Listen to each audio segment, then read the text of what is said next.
¿Será lo que está pasando en el cerebro del senador Miguel Uribe Turbay? Santa Fe de Bogotá, que comunica, abro comillas, bajo la autorización de la familia se permite informar que el paciente Miguel Uribe Turbay continúa en estado crítico. ¿Cómo es el pronóstico de su condición de salud? Su situación reviste la máxima gravedad, por lo tanto el pronóstico continúa siendo de carácter reservado. ¿Cómo se está comportando su fisiopatología? Es el peor veneno y lo vamos a combatir sin miedo. ¿Cuáles van a ser las consecuencias médicas debido a la lesión por proyectil por arma de fuego? Y es que las heridas producidas por un proyectil de arma de fuego representan una de las emergencias médicas más críticas a nivel de salud.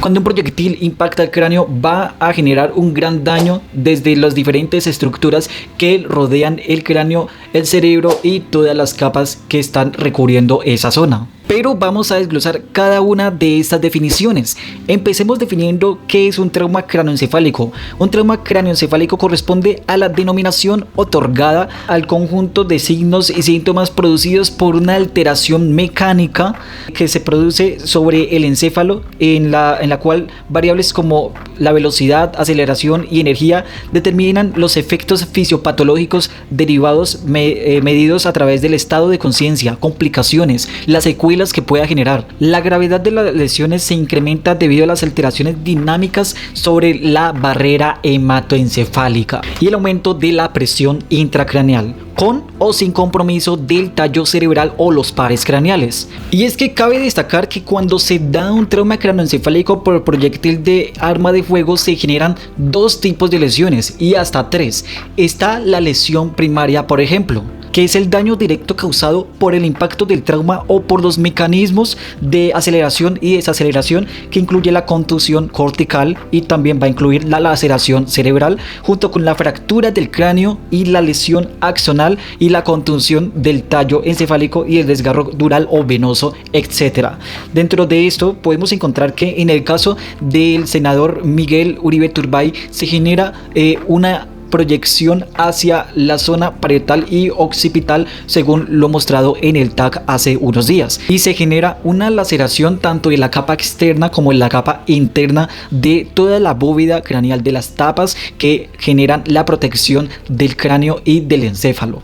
Y como muchos sabemos, la operación realizada por el doctor de la Fundación Santa Fe y todo el capital humano que estuvo a disposición ha sido todo un éxito, pero esa solamente es la primera prueba de muchas por las que tiene que pasar el senador Miguel Uribe Turbay, debido a que también se puede generar una lesión secundaria, y esa lesión secundaria se desarrolla como consecuencia de la herida primaria, desarrollando así sangrados, edemas, una hiperemia, una trombosis y otros procesos fisiopatológicos secundarios debido a que incluye pues un hematoma intracraneano, un hematoma epidural, subdural, un edema cerebral, hasta hipoxia y una hipoperfusión cerebral que va a generar pues posteriormente una muerte cerebral en ciertas zonas que están afectadas. También se va a generar una elevación de las neurocitotoxinas que van llegando a través también de esos radicales libres, como la acumulación dentro de ese edema que se va a ir formando. Otro efecto que se puede generar una neuroinfección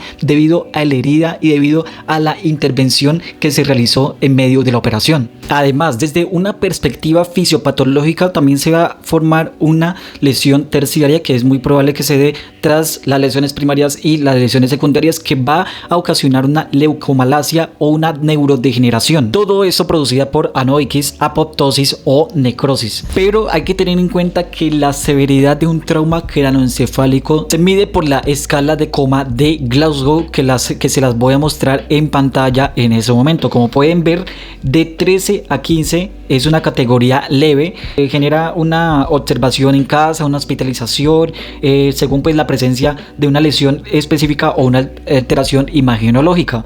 También entre el puntaje 9 y 12 se encuentra una categoría de moderado, donde el paciente se va a llevar a una hospitalización y a un tratamiento. Pero entre una escala de 3 a 8 va a ser una categoría D severo, donde se va a generar una conducta de traslado a una unidad de cuidados intensivos y posteriormente una intubación y un posible monitoreo de la presión intracraneana. Y pilas, porque ese dato de la presión intracraneana va a ser muy importante, porque ahí entra un factor determinante como lo es el edema cerebral. Se define como edema cerebral a la acumulación anormal de agua y de solutos dentro del parénquima cerebral, dado a que este evento patológico puede actuar como una lesión ocupante del espacio.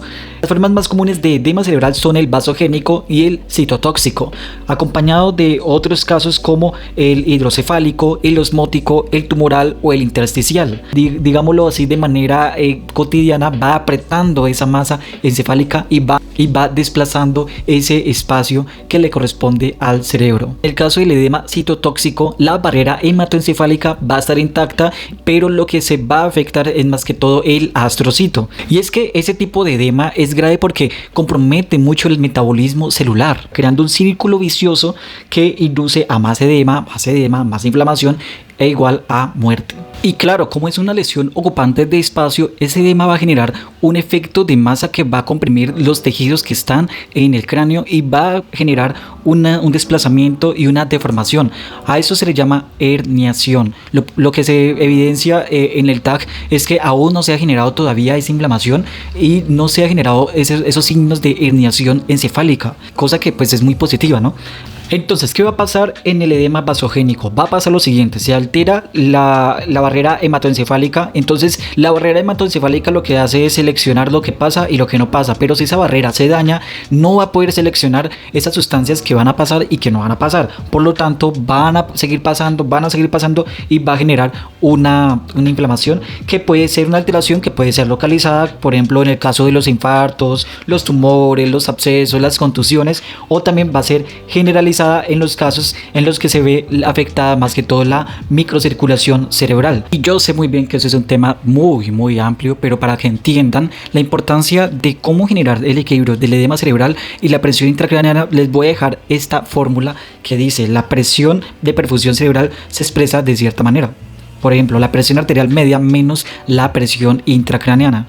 Cualquier numerito que se altere entre esas tres va a generar un gran impacto en ese flujo sanguíneo cerebral. Entonces, lo que hacen los médicos en la Fundación Santa Fe es que ese edema no genere un gran impacto dentro del encéfalo del senador Miguel Uribe Turbay, y por supuesto siempre generando un control y un equilibrio entre esas sustancias que se van acumulando dentro del cerebro, y también que no vaya alterando más esos signos vitales y esos mecanismos también de autorregulación que se den de una manera adecuada.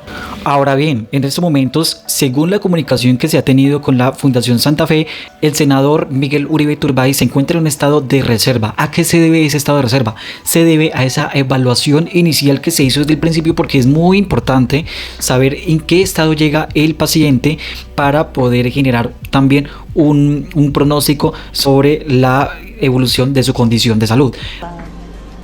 ¿Usted tuvo la oportunidad de pronto de hablar con él? ¿Él estaba consciente, estaba inconsciente? No, todo el momento durante el traslado él estuvo inconsciente. Totalmente inconsciente. Sí, señora, totalmente inconsciente. Dentro de esa evaluación inicial, cuando le dan la ayuda de los primeros auxilios, se evaluó la escala de Glasgow, que ya se las mostré, que evalúa la apertura ocular, la respuesta motora y la respuesta verbal. Luego cabe destacar que se evalúan los signos de herniación cerebral. ¿Cuáles son esos signos? Que son la anisocoria, que es cuando las pupilas están desiguales, una está dilatada y la otra no, y también está la postura de decorticación o de descerebración, que son posturas que van a generar un gran impacto sobre el pronóstico de cómo se ha generado el daño a nivel encefálico. También están las alteraciones respiratorias y de los signos vitales, y hay una teoría llamada la tríada de Kochen, que son esos cambios que se dan en esos signos vitales: bradicardia, hipotensión y las alteraciones respiratorias. También tenemos los estudios de imagen. Como podemos ver, se identifican esos fragmentos metálicos. Hay un fragmento más grande que es la bala que queda alojada. Es peligroso porque es que el proyectil golpea el cráneo casi perpendicular, de modo que la energía que se necesita para romper el hueso se distribuye, y la trayectoria de vuelo va dirigida hacia ese tejido cerebral y cuando atraviesa esa bóveda y esa tapa que recubre el cráneo, queda ahí alojada y se genera de una manera que va a ser perforante, pero con una profundidad de la manera en la que no genera un orificio de salida, o sea, va a quedar alojada ahí. ¿Y qué pasa con eso?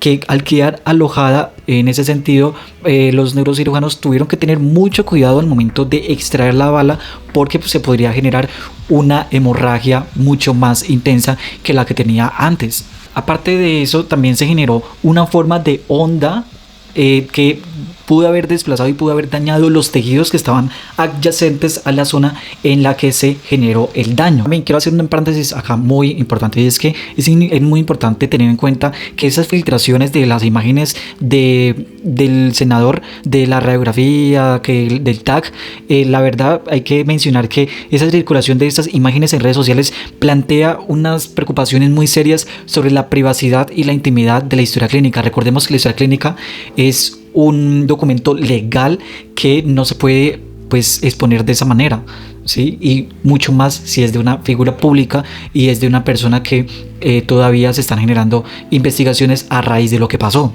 ya que implica muchas consideraciones éticas sobre la confidencialidad del paciente. Ahora bien, desde mi área, ¿cómo sería el manejo en la UCI desde la fisioterapia? Hay que tener en cuenta, pues, desde mi área de la fisioterapia se va a hacer una evaluación inicial que incluye en la escala de coma de Glasgow las respuestas a esos estímulos táctiles, auditivos y visuales, y la presencia de movimientos espontáneos, la función respiratoria. El fisioterapeuta que esté en la UCI debe generar un buen control desde esa parte de la función respiratoria, vigilar el patrón respiratorio, ver si se está haciendo uso de una musculatura accesoria o si simplemente está entregado totalmente a la ventilación mecánica. Y esta es la parte fundamental desde la parte de la fisioterapia en UCI, la ventilación mecánica. ¿Cuál va a ser el pronóstico de Miguel Uribe Turbay con esta condición de salud?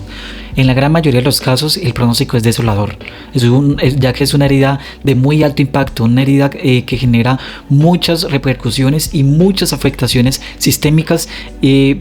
Por lo general la letalidad puede estar entre el 30 al 90% en los casos de trauma craneoencefálico debido a la herida por el proyectil de arma de fuego. Algo que hay que tener en cuenta, y es que a pesar de que perdió mucha sangre, el paciente llegó con los signos vitales y lo pudieron estabilizar, y dentro del positivo fueron la pronta respuesta que se dio gracias pues a la intervención de la comunidad, las autoridades y todo el equipo médico de la Fundación Santa Fe.